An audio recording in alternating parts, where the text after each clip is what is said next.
自動でお風呂を沸かします。お風呂の際は自動で。Hello and welcome to another episode of No Such Thing as a Fish, a weekly podcast coming to you from the QI offices in Covent Garden. My name is Dan Schreiber. I'm sitting here with Anna Chazinski, Ann Miller, and James Harkin. And once again, we have gathered around the microphones with our 4 favorite facts from the last 7 days. And in no particular order, here we go. Starting with you, Chazinski.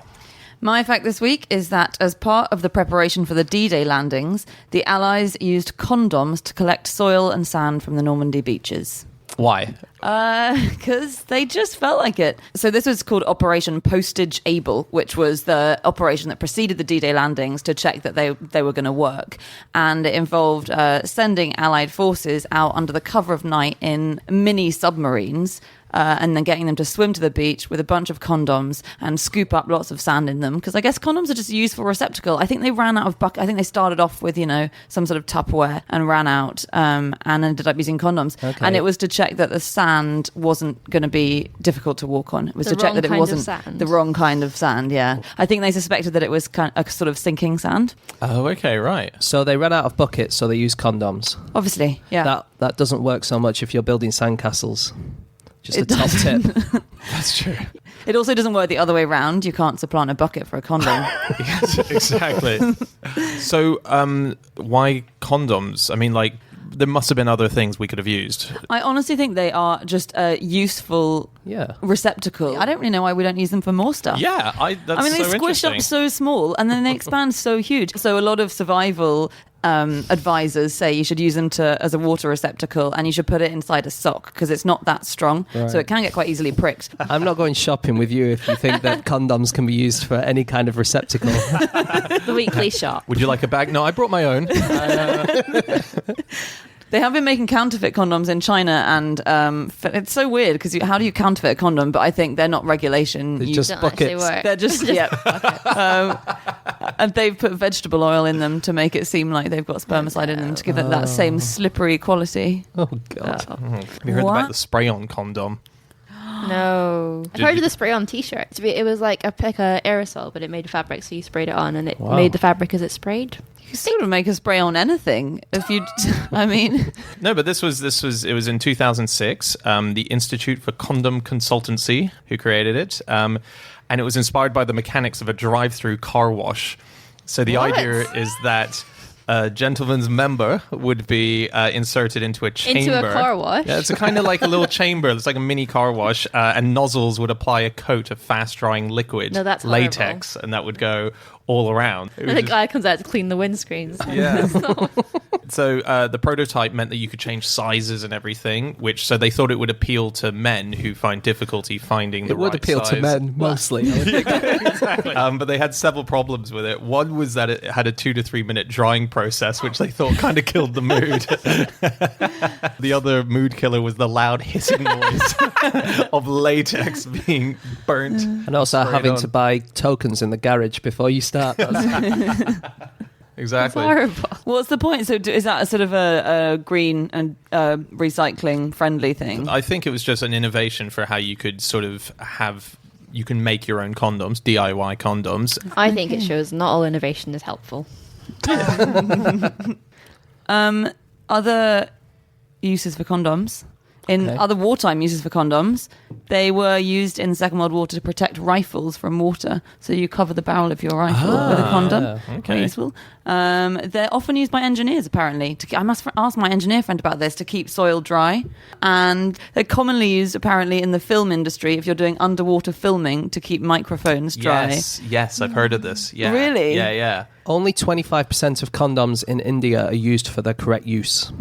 Really? Yeah. Are the rest to collect sand? No, other uses include giving a smooth finish and shine to silk saris, and also cutting and spreading them on roads, mixing them with tar concrete to make more waterproof tar. Wow, you need a lot of condoms to cover a road. Well, that's why 25% are only used for the proper way, because so many are used for roads, and also in other construction they use it. Wow. And pensioners in South Africa have started to rub condoms on their knees to ease arthritic pain. Oh my God. If I ever go on Desert Island Discs, That will be my luxury item now. Condoms. This seems like the most practical thing you could bring anywhere. That's quite funny because you're left alone on a desert island. Yeah. Condoms. It's going to sound like real wishful thinking. It'd be the weirdest moment if a woman did wash up after 10 years. I'd be This guy- going, I'm sorry, I don't have any left. I've been using them for soil samples and my arthritic knees. Carrying my water. Like I'm going to waste one on having sex with you. What are you talking about? Do you guys know there's a restaurant called Cabbages and Condoms that hands out condoms instead of after dinner mints? Ah. Which is Wow. quite an interesting approach. Right. And also, I had to read about options for people who are too embarrassed to buy condoms. And there's a company, I just like its name. It's called Johnny's in a Jiffy, and they sell condoms over the internet. Their tagline is "We come before you do." Oh, that's very good. It's just those nice little taglines that they like to constantly use. Celebrity condoms is a thing, which is very surprising. There was a Daft Punk celebrity condom. No, that came JLS out. had them, didn't they? JLS had them. Daft Punk's was called Get Lucky condoms. Oh, yeah. Makes a lot of sense. So JLS, they had each member on a separate box of condoms. Dad, so, when you say member, so you could decide which favorite JLS person you'd want to use Great. from the Do shops. you think we should do our own? No such thing as a fish condom? No such thing as an unwanted pregnancy. What's a serious ad? Is Daft Punk's condom, is that opaque so that you can't identify the penis it belongs to? Yes, it's a big helmet. Sorry. it's back to buckets again. So a few years ago, 5,000 Happy Meals from McDonald's were accidentally sent out with colored condoms instead of a plastic toy from the movie The Last Airbender. And basically, there was just a huge misunderstanding. So 5,000 children were opening up their Happy Meals. And Was there a kind of condoms. confusion there? Imagine you're in the bedroom and you your condom. There's a Last Airbender toy.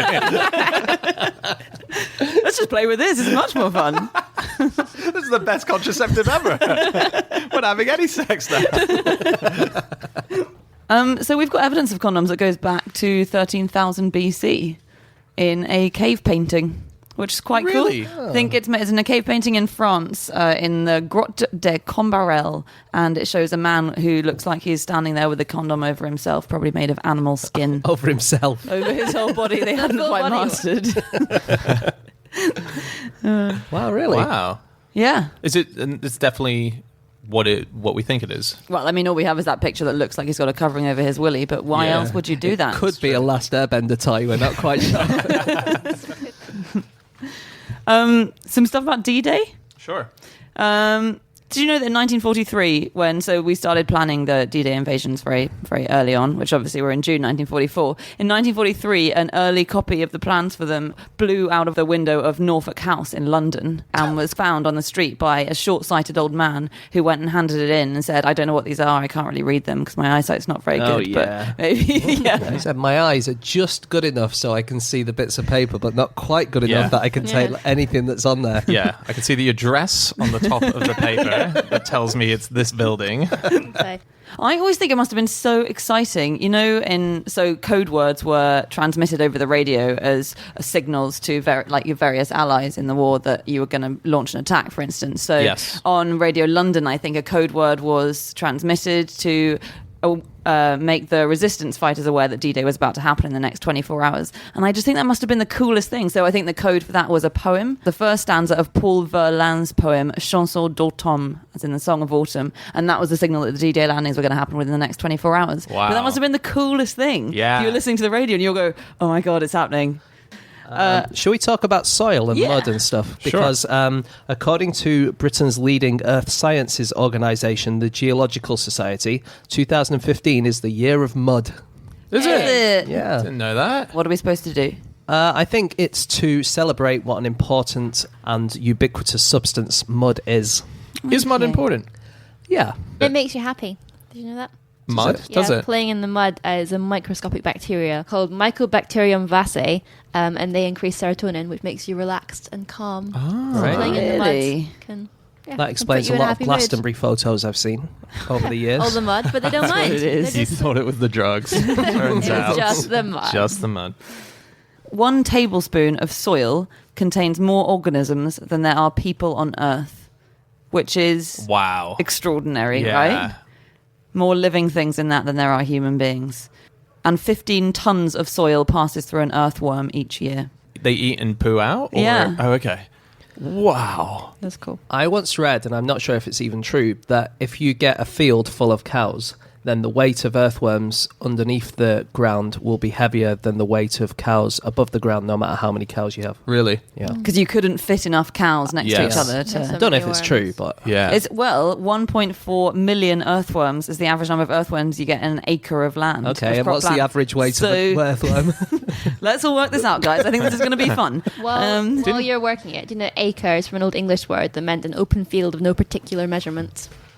So you could just be like, oh, yeah, I've got acres of land around my house. Scientists have invented transparent soil. Oh, yeah, I saw that. It's really What? cool. It's Really? really cool. Yeah, it's so that you can plant a plant in there and you can see the roots grow. That's the coolest. It's a good idea, That's isn't it? incredible. Really cool. It's a thing called naphion, which they a synthetic polymer also used for batteries. Right, so it's not really soil. It's plant soil. grower. Potato. Both of which are grown in soil. yeah, but which... A patata is the See-through? transparent one. Yes, okay, there we go. Should we move on?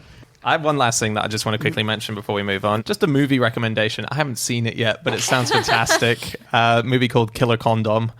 The tagline, the rubber that rubs you out. Set in the seedy parts of New York City, Killer Condom follows gay detective Luigi Macaroni, who's been hired to investigate a series of bizarre attacks at the Hotel Quickie, in which male guests have all had their penises mysteriously bitten off. Wow, I'm just going out on a limb here, but is Luigi Macaroni an Italian character? I think he's an Italian detective. So we don't know if they catch the condom. You have to watch the film. Spoiler alert! I haven't seen this movie yet, guys. I'm not going to give that away. Okay, time for fact number 2, and that is my fact. My fact this week is that every second, a star in the universe explodes. Every second. Every second! Oh my So, goodness. like, by the time you told this fact, how many? Yep, right now. We've lost- nope. There. Star somewhere in the universe has exploded. I read a different article as well that suggested that up to 30 stars in the universe explode every second, but I think it's safer to say at least one. Yeah. But I didn't. This kind of. So actually, just researching this whole fact, I found really unpleasant because it just terrifies the life out of me. You know, whenever you read any of the facts related to this kind of stuff, the massiveness of it all is horrifying. The reason I like this fact so much, just as a thought experiment, is we can fit 1 million of our Earths into our sun, size-wise. That's the equivalent.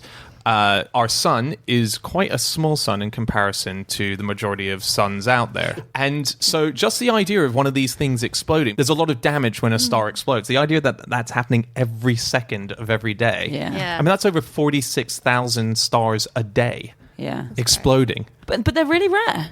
I mean, comparatively rare, even though there's one a second. Yeah. the last one in our galaxy was 1604.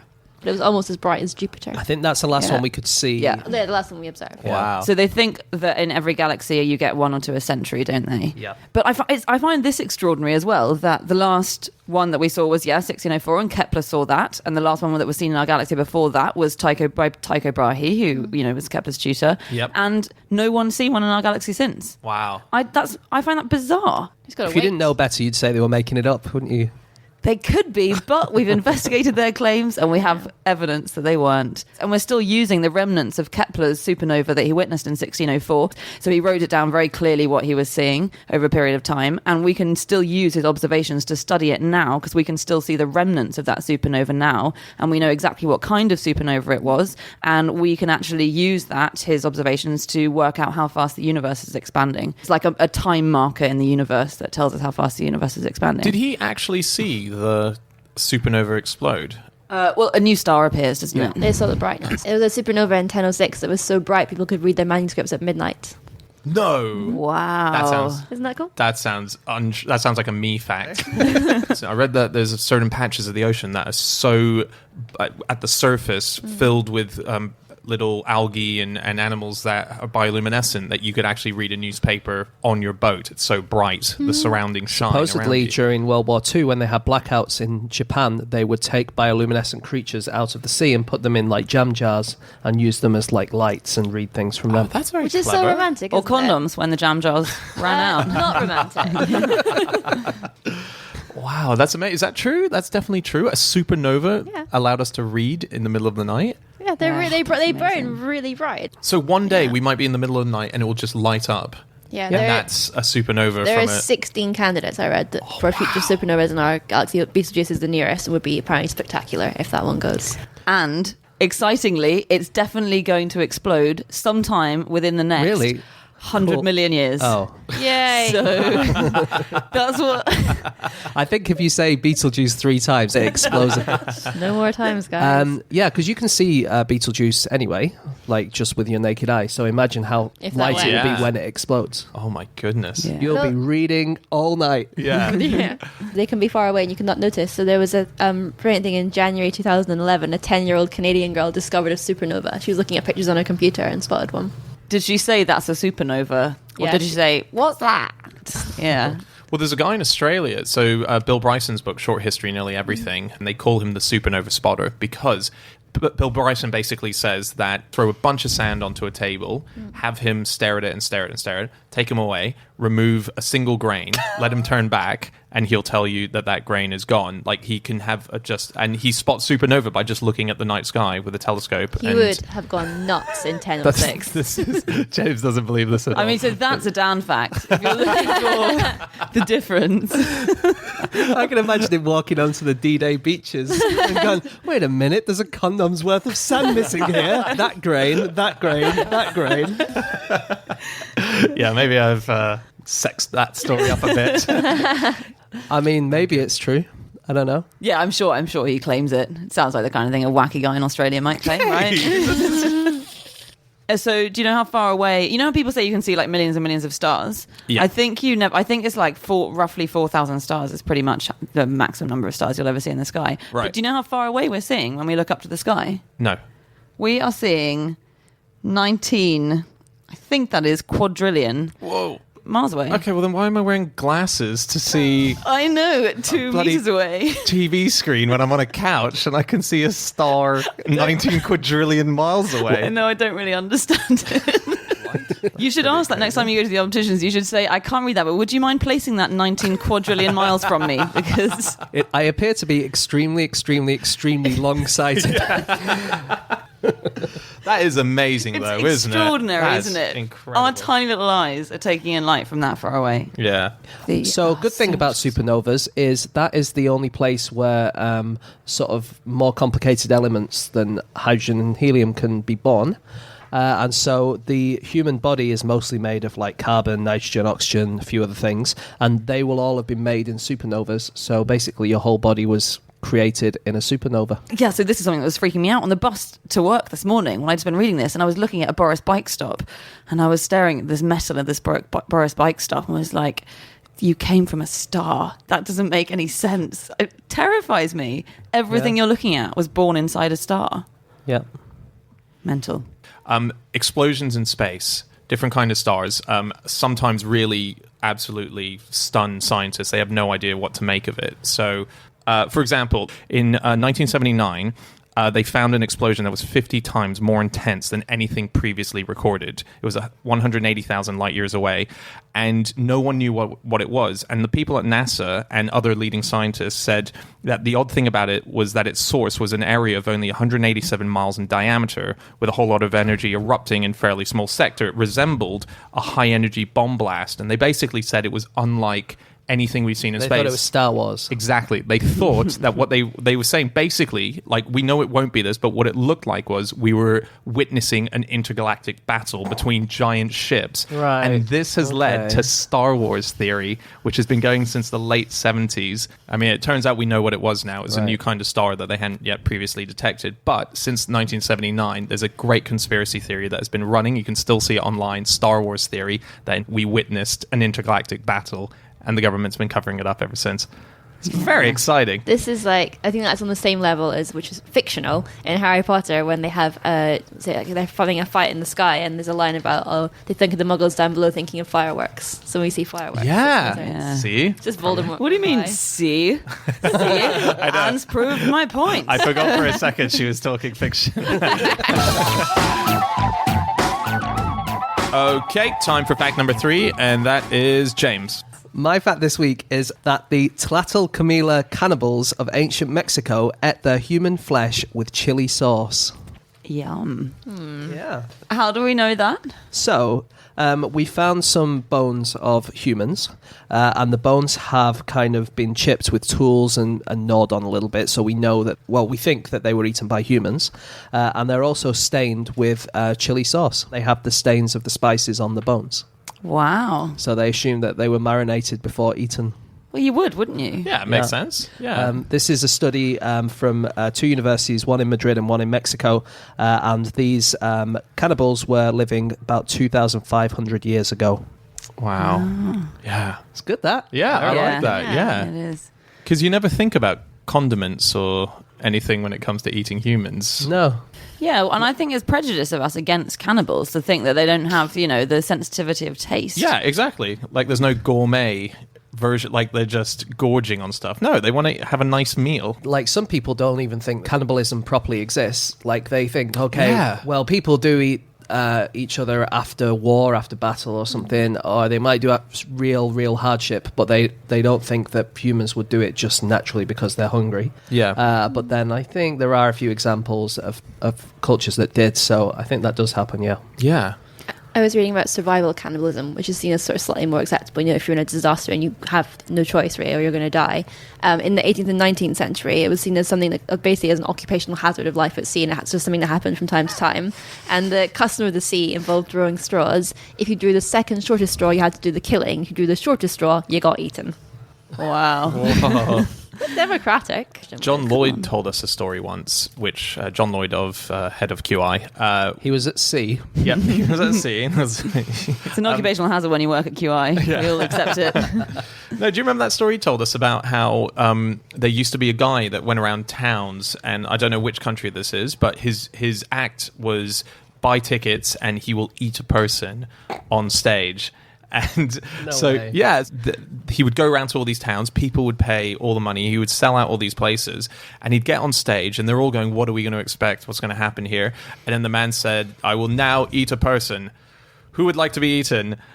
And, of course, everyone would go, oh, well, me. God, no. And so he would go, well, I can't do my show unless anyone is That's ready to clever. be eaten. Yeah. And then so very no one could funny. return their money because he couldn't do his act because no one was providing Could themselves. venues not specify before you came, you need to bring your own person, mate? That's true. I think it was his responsibility to provide the person. Yeah. It puts me in mind of there was a movie in America, and they did as a publicity stunt that they were going to give away a baby, and there was a massive uproar, and they sold tickets to this baby giveaway, blah blah blah blah blah blah, and then in the end they gave away a baby pig. Oh, yeah. So it was all fine. Oh, that's cool. I mean, it's not fine for the baby pig's mother, is it, James? No, She's had her child ripped from her teat. sorry, Anna, Yeah. Was Captain Cook, he was eaten by cannibals, right? I don't think so. Oh, you don't? No, it's often said that he was, but I think, generally speaking now, that we think that he wasn't. They think that the people who ate him believed in the power of human bones. Yeah. Not to eat, but they just thought they were powerful objects. And so they boiled down his body to get the bones. And that's people saw that happening and assumed that he was being eaten, but actually he Okay. wasn't. Do you know that we got the word cannibal from Columbus? Do So we? he took it from a Spanish word. It was to describe the indigenous people in the Caribbean islands, even though he didn't actually believe the rumours that they ate people. So, as you say, James, I don't think I've read in the course of this research, like people eating people for sustenance anyway. It was always a ritual thing. So, I think in ancient Mexico, you'd only eat your enemy, wouldn't you? If you Yeah. slaughtered your enemy, you'd eat it. Or at funeral rites, some people would do it. Funeral rites, yeah. It wouldn't be to live off. It's always what the neighbours do, isn't it? It's always what the guys down the road Yeah, and the guys not- who eat not people. us. It's not us. Yeah. No, we Yeah. don't do that. But we also ate them here as medicine. So people would consume bits of Egyptian mummies to try and heal Oh, them. And yeah. that expanded to being pieces from local cadavers. So we were eating Really? bodies. Yeah. Is it bad to eat human? Just curious. It's generally frowned upon. I know it's frowned upon, but is it bad? Probably the same as red meat, right? Yeah, so... Well, there are bad things. Supposedly, it's more likely to give you something like variant CJD or some kind of spongiform brain illness. okay. In Papua New Guinea, I think they were suffered from a disease called kuru, which is a bit like CJD, and that was thought to be because they were eating human brains mostly, actually. Yeah. Dan, if you'd like to know more, you might be interested in the annual Cannibal Conference for academics, Wow. where papers include Guess Who's Coming to Dinner? Inside the Mind of the Cannibal Serial Killer, and Bon Appetit, A Concise Defense of Cannibalism. Wow. Where does that Whoa. take place? The one was in Manchester that I read about, but I don't know if it's there every year. Oh, okay. I wonder what the catering's like. Yeah. When you're queuing up in the canteen and all they have is a load of straws, then you know you're in trouble. I was reading about animal cannibalism because it Oh, yeah. happens a lot in animals. And there's an interesting thing with salamanders. So salamander larvae have this amazing thing where they get very crowded. And so they've developed what's called the cannibal morph. They have wider mouths, broader heads, lower jutting jaws, and their teeth can be 3 times as longer. And they eat the other ones that don't have the cannibal morph. So you know how we get paranoid during puberty, you know, if someone doesn't develop their breasts early enough or whatever. These guys must be terrified when they're going through adolescence and they're not one of the ones who's developing the special cannibalistic jaw. Yeah. And your best mate is, and you're looking at him going, oh, this He's guy's gonna going to eat eat me in a me. year. They did a study of cane toads. I really like the title of this study. It's called Deceptive Digits, The Functional Significance of Toe Waving by Cannibalistic Cane Toads. And anyway, it's about the fact that, so cane toads, they practice cannibalism a lot. So there was one study that found that 64% of the cane toad diet is made up of other cane toads. Really? Wow. Yeah. 64%. Yeah. Wow. And they found that the bigger ones who have decided to cannibalize lure the smaller ones to them by wiggling their middle toe and make it look like a little bit of prey, I think, or something about that seems to attract smaller cane toads to them of their own species who come and approach them to say, hey man, nice wiggle. And then they eat them. Wow. Yeah, and hippos practice cannibalism. Do they? Yeah, which is weird because they're occasionally. vegetarians. Well, I'm a vegetarian except for I did just eat my best mate. I read an article from the Lancashire Evening Post in 1921. And it was, you know how old newspapers used to just have, rather than have like big long articles, they just have quick reports. Yeah. So they just have a quick paragraph of update. This is just somewhere in the middle of the newspaper. Lancashire Evening Post, 1921. Brigadier General Barnett, in a report on conditions in Haiti, declares that the natives ate the bodies of several U.S. Marines, including Lieutenant Lawrence Muth. End of article. Right. It just seemed like such a throwaway, tiny little, oh, by the way, some soldiers have been eaten in Haiti. Yeah. And the weather. Can I say anything about chilies? Yes. So I just there was a study that found that women like to eat chili for the spicy feeling, Yeah. whereas men do it for social reward. Linked to this, Nando's tweeted that they often get men on dates ordering plain chicken but asking for extra hot flags on their food. Wow. I just thought it was brilliant. Is that what they do at Nando's? Put flags on your Apparently. food? to show how hot it is. Yeah, so you don't That's mix good. them That's up. very funny. I really hope if waitresses bring it to the table, they say, and we've got one plain chicken with extra hot flags here. Yep. The mild with extra hot flags. Anyone? Oh, you, sir. There were some hot sauces names Yep. just for fun. Pain is good sauce is a good one. Great. Ring of Fire hot sauce Oh, is that's another very one good. you get That's in a great America. And the winner of the Hot Sauce Awards 2015, Crazy Bastard sauce. Oh, nice. Sounds good. Nice. Yeah. Could have a beneficial effect, though, eating hot sauce, because this guy called Randy Schmitz took part in a hot sauce chili eating competition. He was rushed to hospital because he collapsed immediately after dabbing just a drop of this chili called Flashbang onto his tongue. Went to hospital, had an MRI scan, had a tumour, turned out, which they removed, and he's fine. Great. Yeah. In January 2013, Dr. Ian Rothwell ate the world's hottest curry. It took him over an hour to finish the dish, which included a 10-minute walk down the high street weeping. Oh, no, just pure chili coming out his eyes. Oh my god. The Indian Army supposedly are testing out chili grenades as a form of non-lethal weapon. They use it on elephants. Do they? But then they got cancelled because they were prone to fungal rot. Oh, no. Don't use it on hippos because they'll go, oh, wow, even more delicious. Okay, time for our final fact of the show, and that is Anne. My fact is that dogs aren't allowed at Selwyn College in Cambridge, so the Master's Basset Hound has been reclassified as a very large cat. It's really good. So basically, this guy So they've just got this law, no dogs. No dogs, but there's a sort of precedent that you can have a cat. They were quite knowing about it. Apparently it was a jokey minute, but nevertheless the minute hit the internet, and the minute says, college animal, noting precedent under the mastership of Professor Chadwick, council approved the master's request to adopt a very large cat in the master's lodge.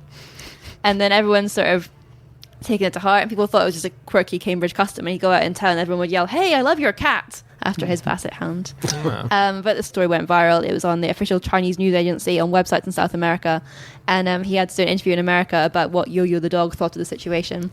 And Yo-Yo's owner he was says, up and down about it. but his owner said he played along gamely and resisted the urge to shout, "She has no idea, she's a sodding dog." But there have been seems to be quite a lot of sort of dogs passing off as other things. There was a news story a few months ago about a guy who had 2 puppies, had them for 2 years. Turned out they were black bears. And he only found out when someone put a leaflet through his house about people trading in illegal animals, and was like, hang on a minute. But his puppies weighed 50 kilos each. He only found out. He didn't realise. He only found out when it clawed off his face. I think he only found out when he discovered that you can be punished for owning the wrong kind of animal. Some other loopholes, maybe? Yeah. The 1862 Homestead Act in America allowed people to go through America and grab a bit of land. So any US citizen could go along, find some land, but in order to claim it, they had to build a 12 by 14 dwelling on it. But the law didn't say what units the 12 by 14 was in. Oh my and gosh. apparently some people built 12 by 14 inches houses on there so that they could claim the land. They couldn't live in the good. house, though. Yeah.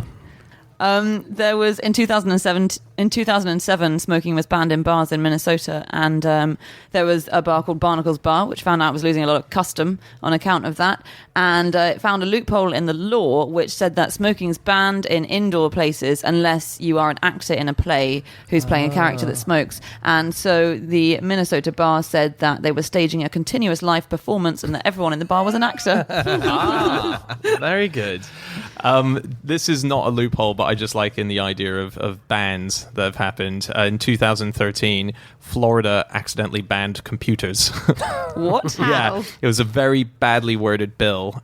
They were cracking down on online gambling in internet cafes, particularly in Florida, and it banned, I guess, slot machines and so on. And it said that any machine or device or system or network of devices, which meant that that's exactly what a computer is. And That's so, fantastic. and in 2011, they actually made it illegal for anyone to have sex as well. So this is 2 It's a times. great town to Florida. live in. Yeah. It was basically, they were banning bestiality. They outlawed, and this is the quotes here, knowing sexual conduct or sexual contact with an animal, forgetting that that's what we are. So, yeah. There was a loophole in Christchurch in New Zealand where if you wanted to register your diesel car, you needed to pay $260. But if you wanted to register a hearse, you could register it for $58. And so a lady registered her diesel car as a non-commercial hearse by arguing that whenever she went to the supermarket, she was bringing back dead chickens. So how much did she save by doing that? She saved $200. $200. Amazing. Can I bring us back to Cambridge very quickly? Because I used this opportunity of looking into something that I've always wondered about, and I read about it in a Stephen Fry novel years ago. So there's always been a rumor that the library of Cambridge for the university contained a secret stash of Victorian porno. And Stephen Fry talks about it in his novel The Liar. So obviously it's a novel, but it's a real rumor that's existed, and everyone seems to talk about it. Recently, they had to put all of their books online because they've upgraded into the new world, and it has been revealed that there is no porno stash. And what they do have are a couple of Victorian books, and the only titles really that get close to it are The Lover's Guide to Courtship, Flirting Made Easy. What? I mean, Yeah. I mean, but if you had a secret collection, you wouldn't put it on the website. Well, this is true, but so... Or you'd rename it Floating Made Easy so no one knew what it was. did you hear floating then? Floating. Flirting. I wondered why James gave you such a weird. I'll tell you what, that's why I've been going wrong all these years. James goes floating in bars. So good at levitating, though. I'm impressed by it. But yeah, they had this article. Vanessa Lacey, who's the manager of the Cambridge University Library Tower project, said that unfortunately it's not true. However, she did say, good news, there are plenty of pornography from the modern world Good for you news, to look at. the internet. Yeah, exactly. Yeah. But so they do have a lot of modern porn in there. But no, so far, unless you're right, unless they're still hiding the An secret elaborate stash. ruse. Yeah.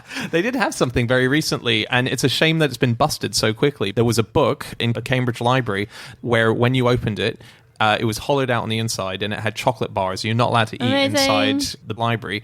And so the idea was that you would eat these chocolate bars if you were starving and stuck in the library researching. And then there's a message underneath the chocolate bars which said your job is to now return the book with more chocolate inside for the next person who finds it. But unfortunately, it's been busted, so now that's no longer a thing. Although, at the end of the day, you are bringing chocolate into the library and you are eating chocolate. It's an odd system, isn't it? Yeah. Because you might as well just eat your own chocolate. Yeah. Exactly. Very odd. They're Yeah. only doing But- it for the sake of the fun system. Maybe it's if you're working late and you think, I'm really hungry. There's no snack machine in here. I'll check the book. I'll check every book. in this All of library. it. I'm going to read all of it. Porn. Buzz, buzz. Winning. Okay, that's it. That's all of our facts. Thank you so much for listening. If you want to get in contact with any of us about the things we've said over the course of this podcast, you can find us on our Twitter accounts. I'm on @Schreiberland, James, At egg-shaped. and At Miller_Ann. Chazinski. You can email podcast@qi.com. Yep. You can also get us on our group account, which is @QI Podcast. And you can also go to nosuchthingasafish.com, where we have all of our previous episodes. Go there as well if you want to book some of our live shows. We will be back again next week. Thank you so much. See you then. Goodbye.